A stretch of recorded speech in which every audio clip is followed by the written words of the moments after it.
Astaghfirullah ma la hasabahu ma tamannati tayru fil awsani bin nagam awwadani lahu min ash-shaytani wa khadfi man fihal awtan. Allahumma salli ala nabiyyika Muhammad wa alihi wa sahbihi wa khadimihi Muhammad mawlaya khadimur rasul mansab jam Muhammad al-mashhur bi kara mi ngay wooye Ahmadu.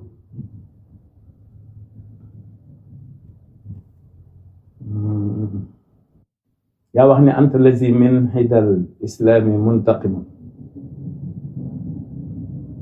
ca ik fi nii walin taqamta bi ma lixtarta yàlla. yaa wax ni ci bisu gaaw wax sa borom ni ko axrij idaka sarmadan min rahmatik walin taqam minhum bi abqa niqmatik. yaa ko waxoon sa borom ci bisu gaaw bisu samedi.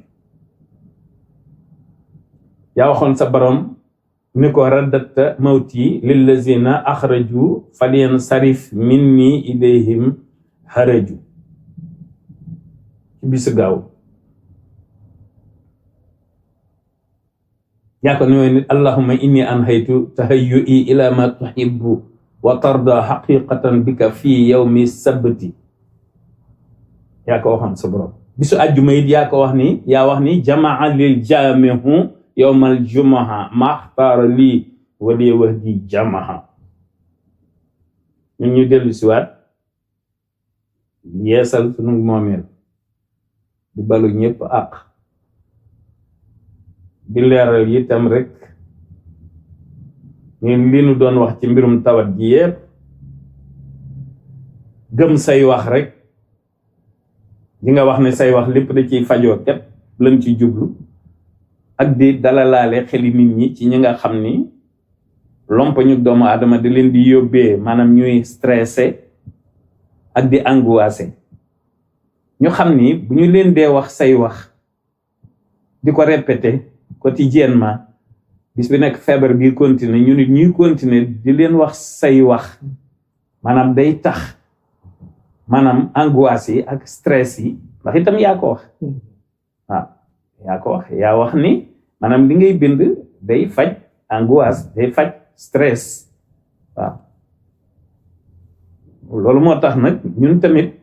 maanaam ñu bis bu nekk ñuy fexe nu ñuy dalale seen xel ak seeni xol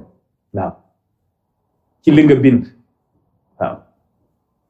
jëmunoo xëcc jëmunoo ñoddi waaye dañoo xam ni jaam ñi say jaam lañu xam yërmande ji nga leen ëmbal. lii xew di xew fépp xewe fu sori ñëw ba wàcc si fii waaw te ñun amuñu lu dul yow amuñu lu dul say wax li képp lañ ci jublu di leeral rais bi président de la république du Sénégal Macky Sall di ko war ne ko lii képp tax ñuy wax ci feebar bi waaw bëgg nit ñi ñi mu dalul maanaam ñuy dalal seen xel te wàkkilu ci yàlla fal yatawakkalil mu'minuna ala Allah ku mu wërta dal du la dal ku wërta dee doo dee kenn mënta rey ku réppul